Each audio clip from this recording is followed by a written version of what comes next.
자, 지금 이낙연 후보자가 이제 인사청문회 첫 대상이죠. 인사청문을 받고 있는데 앞으로 이제 문재인 정부의 내각 이 대상자들이 줄줄이 인사청문회가 예정이 돼 있습니다. 그런데 지금 미담, 물론 본격적인 인사청문회를 받지는 않은 상태입니다만 지금 좋은 얘기, 미담이 쏟아져 나오는 그런 내정자가 있습니다. 바로 김동연 경제부총리 후보자인데 손 변호사님, 네. 기부천사란 지금 별명을 받고 있다는데 왜 그런 거예요? 네, 김동연 경제부총리 후보자가 수원에 있는 아주대학교 총장으로 재임했죠. 네네. 2년 동안 재임했습니다. 네. 예, 그런데 2년 동안 재임하면서 전체 급여의 절반에 조금 못 미치는 네. 약 40% 정도의 금액을 기부했는데요. 어허. 그 액수가 무려 1억 4천만 원이라고 합니다. 세상에, 네. 전체 급여의 40%인데요. 이걸 이제 그 장학금 용도로 쓰기도 하고요. 네. 그러니까 기부를 해서 좋은 용도로 썼다라고 네. 해서 이 부분이 이제 훈훈한 그런 감동을 주고 있고요. 네. 그리고 또 이런 것뿐만 아니라 이제 아주대학교 학내 게시판에는 당시에 이제 이제 내정 소식이 이제 전해지고 나자 학생들이 우리 총장님은 그럴만하다. 우리 총장님 학교에 계시면 더 좋을 텐데 네. 그래도 국가를 위해서 일했으면 좋겠다. 사실 대학생들이 총장이 누구인지 어떤 분인지에 대해 대부분의 학교에서 큰 관심이 없고 잘 모릅니다. 네. 그런데도 학내에서 이렇게 관심이 크고 인기가 좋았다는 점, 이런 점을 볼 때 이제 아주대 총장으로 재임하면서도 굉장히 여러 가지 좋은 일들을 하지 않았나 그런 네. 것들을 좀 알 수 있겠죠. 보니까요, 이 실장님. 네. 처음에 내정됐을 때 언론들이 이 내정자가 누군지를 쭉 이제 그동안 살아온 스토리를 많이 썼잖아요. 네네. 대표적인 흙수저로 살아왔다. 청계천 판자촌 출신이기도 하고. 네네. 그런데 그래서 그럴까요? 형편이 어려운 학생들을 위해서 주로 이게 기부를 많이 했더라고요. 네, 보니까 기부 내역들이 좀 있는데 네네. 가장 눈길을 가는 부분이 그거예요. 그러니까 장학재단에 장학금으로 준 건 그렇다 치더라도 네. 아주 형편이 어려운 학생들에게 준 그런 그런 지원금 어떤 의미에서는 그들은 이제 이 학자금보다 더 절박한 게 생활비조차도 이렇게 그러겠죠. 지원을 네. 받아야 되는 그런 학생들에 대해서 또 모르게 이거는 네. 그냥 겉으로 드러나지 않고 네. 모르게 지원한 액수도 어마어마하게 많더라고요. 그러니까 본인이 정말로 사실은 말씀하셨듯이 11살에 소년 가장이 되지 않았습니까?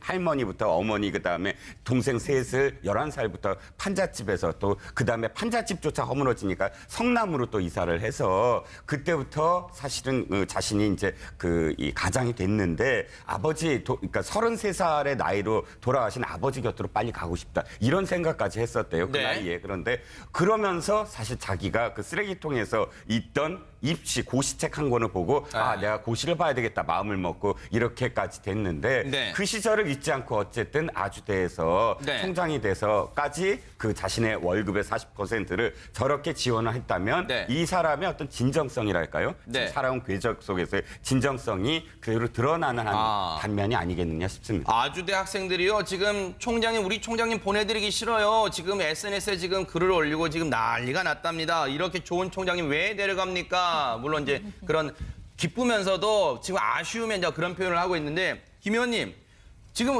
어떤 분은 그러시더라고요. 아니, 저렇게 귀티까지는 아니지만 얼굴이 저렇게 생기신 분이 어렸을 때 그렇게 어려우셨나라고 깜짝 놀라신 분 많더라고요. 선하게 생기셨잖아요. 네, 그런 평가도 많아요. 저는 사실은 2014년도 4월 16일 세월호 참사 있고 네. 저희가 이제 국정조사 할 때 국무조정실장이셨어요. 네. 김동연 후보자께서. 네. 그때 이제 두 분의 눈물이 있었는데 김기춘 전 비서실장의 눈물과 김동연 후보자의 눈물이 있었는데 저분이 그때 사실은 청문회 과정에서 국정조사 과정에서 세월호 아이들을 구해내지 못한 책임감과 부채의식 때문에 굉장히 눈물을 흘리면서 아드님을 또 먼저 보냈죠. 그 전해에 그 얘기를 하셨던 기억이 났습니다. 그래서 이번에 이제 김동연 후보자 발표할 때 제가 논평을 했는데 네. 사실은 제가 이제 택시를 타고 기사분 통해서 이제 어떻게 보십니까라고 여쭸더니 소름이 끼칠 정도로 잘된 인사다라고 얘기를 하시더라고요. 이제 한 50대 후반의 이제 남성분이셨는데. 네. 문재인 대통령에 대한 기대를 별로 안 했다. 네. 근데 요즘에 인사를 한 걸 보면서 네. 굉장히 이제 TV의 뉴스를 보는 맛이 난다라는 아하. 얘기를 하면서 이제 이제 인사에 대해서 찬사를 하셨는데요. 네네.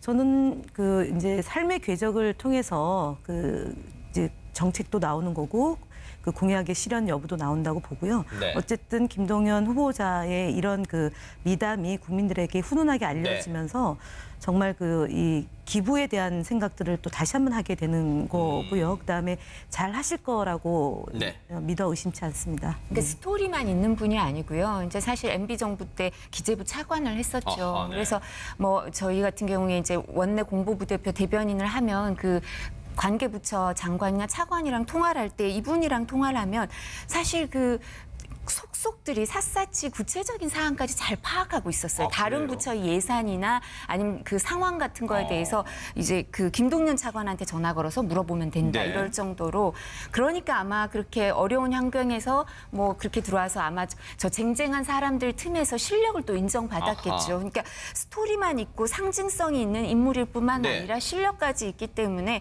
사실 뭐 김 전 의원님 말씀하신 거에 동의하고요. 그래서 아마 공무원들한테도 희망이 되는 거 아닌가. 네. 실력이 있으면 뭐 어느 정권에서 어떻게 됐든 자신의 실력으로 정권과 상관없이 계속 그 일을 해나갈 수 있는 자신의 꿈을 이뤄나갈 수 있는 게 아닌가 이렇게 보여서 네. 뭐 기대가 큰 인물 중에 하나입니다. 네. 누구든 진짜 네. 기대가 큰 인물입니다. 이 청계천 판자초 출신이기도 하고 네. 그런데 그래서 그럴까요? 형편이 어려운 학생들 위해서 주로 이게 기부를 많이 했더라고요. 네, 보니까 기부 내역들이 좀 있는데 네네. 가장 눈길을 가는 부분이 그거예요. 그러니까 장학금, 장학재단에 장학금으로 준 건 그렇다 치더라도 네. 아주 형편이 어려운 학생들에게 준 그런 뭐랄까요, 그런 지원금 어떤 의미에서는 그들은 이제 이 학자금보다 더 절박한 게 생활비조차도 이렇게 그렇겠죠. 지원을 네. 받아야 되는 그런 학생들에 대해서 또 모르게 이거는 네. 그냥 겉으로 드러나지 않고 네. 모르게 지원한 액수도 어마어마하게 많더라고요.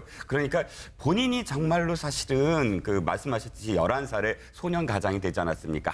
할머니부터 어머니 그다음에 동생 셋을 11살부터 판잣집에서 또 그다음에 판잣집조차 허물어지니까 성남으로 또 이사를 해서 그때부터 사실은 자신이 이제 자, 지금 이낙연 후보자가 이제 인사청문회 첫 대상이죠. 인사청문을 받고 있는데 앞으로 이제 문재인 정부의 내각 이 대상자들이 줄줄이 인사청문회가 예정이 돼 있습니다. 그런데 지금 미담, 물론 본격적인 인사청문회를 받지는 않은 상태입니다만 지금 좋은 얘기, 미담이 쏟아져 나오는 그런 내정자가 있습니다. 바로 김동연 경제부총리 후보자인데 손 변호사님, 네. 기부천사란 지금 별명을 받고 있다는데 왜 그런 거예요? 네, 김동연 경제부총리 후보자가 수원에 있는 아주대학교 총장으로 재임했죠. 네네. 2년 동안 재임했습니다. 네. 예, 그런데 2년 동안 재임하면서 전체 급여의 절반에 조금 못 미치는 네. 약 40% 정도의 금액을 기부했는데요. 어허. 그 액수가 무려 1억 4천만 원이라고 합니다. 네. 그렇게 어려우셨나라고 깜짝 놀라신 분 많더라고요. 선하게 생기셨잖아요. 네, 그런 평가도 많아요. 저는 네. 사실은 그 2014년도 4월 16일 세월호 참사 있고 네. 저희가 이제 국정조사 할 때 국무조정실장이셨어요. 네. 김동연 후보자께서. 네. 그때 이제 두 분의 눈물이 있었는데 김기춘 전 비서실장의 눈물과 김동연 후보자의 눈물이 있었는데 저분이 그때 사실은 청문회 과정에서 국정조사 과정에서 세월호 아이들을 구해내지 못한 책임감과 부채의식 때문에 굉장히 눈물을 흘리면서 아드님을 또 먼저 보냈죠. 그 전해에 그 얘기를 하셨던 기억이 났습니다. 그리고 그래서 이번에 그 이제 김동연 후보자 발표할 때 제가 논평을 했는데 네. 사실은 제가 이제 택시를 타고 기사분 통해서 이제 어떻게 보십니까라고 여쭸더니 소름이 끼칠 정도로 잘된 인사다라고 얘기를 시급의 40%인데요. 이걸 이제 그 장학금 용도로 쓰기도 하고요. 네. 그러니까 기부를 해서 좋은 용도로 썼다라고 네. 해서 이 부분이 이제 훈훈한 그런 감동을 주고 있고요. 네. 그리고 또 이런 것뿐만 아니라 이제 아주대학교 학내 게시판에는 당시에 이제 이제 내정 소식이 이제 전해지고 나자 학생들이 우리 총장님은 그럴만하다.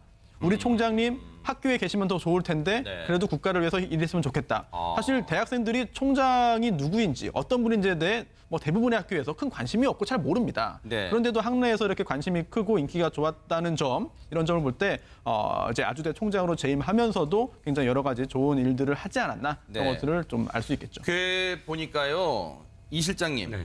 그 처음에 내정됐을 때 언론들이 이 내정자가 누군지를 쭉 이제 그동안 살아온 스토리를 많이 썼잖아요. 네네. 대표적인 흙수저로 살아왔다. 뭐 저기 이 가장이 됐는데 그러니까 33살의 나이로 돌아가신 아버지 곁으로 빨리 가고 싶다. 이런 생각까지 했었대요. 그 네. 나이에. 그런데 그러면서 사실 자기가 그 쓰레기통에서 있던 고시책 한 권을 보고 내가 고시를 봐야 되겠다 마음을 먹고 이렇게까지 됐는데 네. 그 시절을 잊지 않고 어쨌든 아주대에서 네. 총장이 돼서까지 그 자신의 월급의 40%를 저렇게 지원을 했다면 네. 이 사람의 어떤 진정성이랄까요? 네. 지금 살아온 궤적 속에서의 진정성이 그대로 드러나는 한 단면이 아니겠느냐 싶습니다. 아주대 학생들이요. 지금 우리 총장님 보내드리기 싫어요. 지금 SNS에 지금 글을 올리고 지금 난리가 났답니다. 이렇게 좋은 총장님 왜 데려갑니까? 물론 이제 그런 기쁘면서도 지금 아쉬우면 이제 그런 표현을 하고 있는데 김 의원님 지금 어떤 분은 그러시더라고요. 아니 저렇게 뭐 귀티까지는 아니지만 얼굴이 저렇게 생기신 분이 어렸을 때 그렇게